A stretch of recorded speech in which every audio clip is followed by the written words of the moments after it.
What up, YouTube? Today I'm going to talk shit about the human brain and this animal human dualism that is so prevalent in human society, or at least from my observations of Western American society. I propose that this dualism is just plain silly because, after all, humans are also animals, though we like to create a distinction between humans and animals. That doesn't change the fact that we ourselves are animals, and the same rules of nature that apply to animals apply to us. So I propose from here on out we stop using the term human and replace it with the term Hannibal. Yes, this portmanteau should replace the outdated and ineffectuous and inaccurate human. And if you want to go a step further, then you can call us big brain bipedal primates, or just keep it short and simple and call us Homo sapien sapiens. Although, I don't appreciate being called a homo. And if you want to, take it from that perspective, then, every snail would from henceforth be known as a gastropod, and every fucking crab and crawfish and similar shelled animals with big ass claws, be crustaceans. And the helmeted hornbill will, be known as its scientific name is ugly ass motherfucking animal. Like, go look at that thing. It's hideous. All right. Anyway, enough joking around. Time to get serious up in this motherfucker. All right. I was just thinking about, I guess, the how should I say, contradiction, maybe just a fallacy of this dualism that people pose between humans and animals.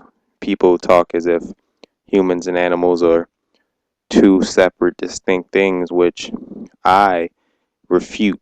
I don't believe humans and animals are two distinct things. It's stupid to say so. Humans may fall into another species, another category than other animals do, but at the end of the day, we're still animals because we're not plants. And I would assume that most people who aren't like crazy Christian fundamentalists would also agree that humans and animals are one and the same. We are the human animal, not the non-animal distinct human. That was a kind of a clusterfuck of a sentence, but all right. And the human brain, is a perfect example of this. I was actually thinking about this a few nights ago. Came up with some good points. Hopefully, I'll be able to remember them all and relay them all the way they made complete sense to me that night.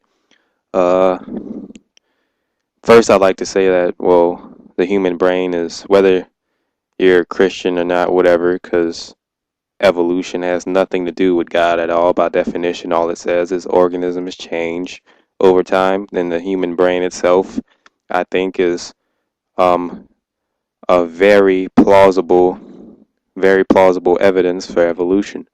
Uh, we have our brain is like, for lack of a better metaphor at this time, is like a building. It has a structure to it. It starts at the bottom and works its way up. We have the we have the reptilian brain. Then based around that is the mammalian brain, and based around that is our neocortex, which is responsible for our higher thought patterns and whatnot. And when you look at other, life forms, their brains are less and less complex, and anyone who knows a bit about evolution will know why our brain being built the way it is would be significant to the theory of evolution when you look at life forms who are older than us and possess more primitive um, minds. And really, people like to create this distinction between humans and animals, a lot of times based off of our advanced brains. And that's bullshit because our brains aren't special in themselves. Human beings aren't special in themselves. We, as the mass of humanity, are not that unique in any other way, shape, or form other than we have advanced thinking abilities, we have higher brain patterns, we have bigger, more advanced brains than it can be assumed every other animal on this planet. And people like to create this distinction between humans and animals because of that. But we don't have a uniquely human brain, we have an advanced animal brain. Okay? Our brain has just evolved to allow us to, really we're tool makers. That's what we really are. We make tools. That's what our whole evolutionary process was guided towards. We're not the biggest, we're not the strongest, we're not the fastest, but we're the most creative. We can create things and manipulate the world around us to make tools better than any other primate can make. And that's really what helped shape us. And obviously, our symbolic language had a lot to do with that as well.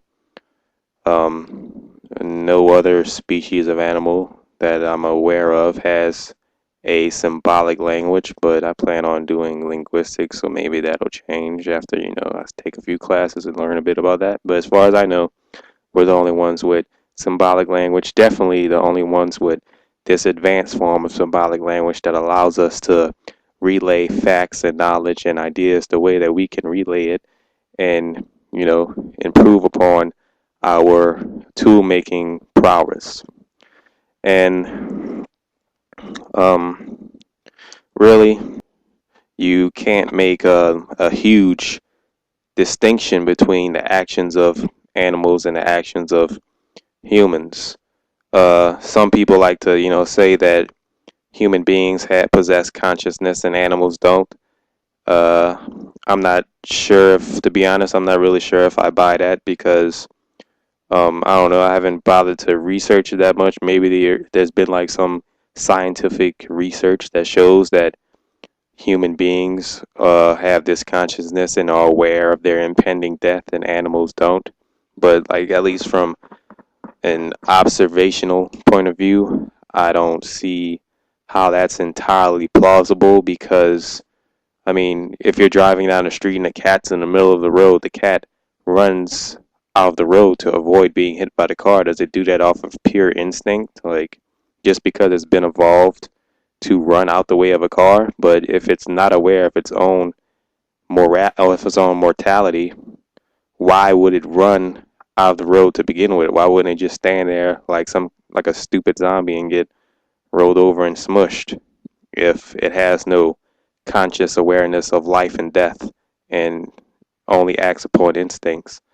And for that matter, some people like to, propose the idea that humans act more upon reason than they act upon instinct, and I don't buy that. We have an unconscious part of our brain where aggressive and sexual urges lie.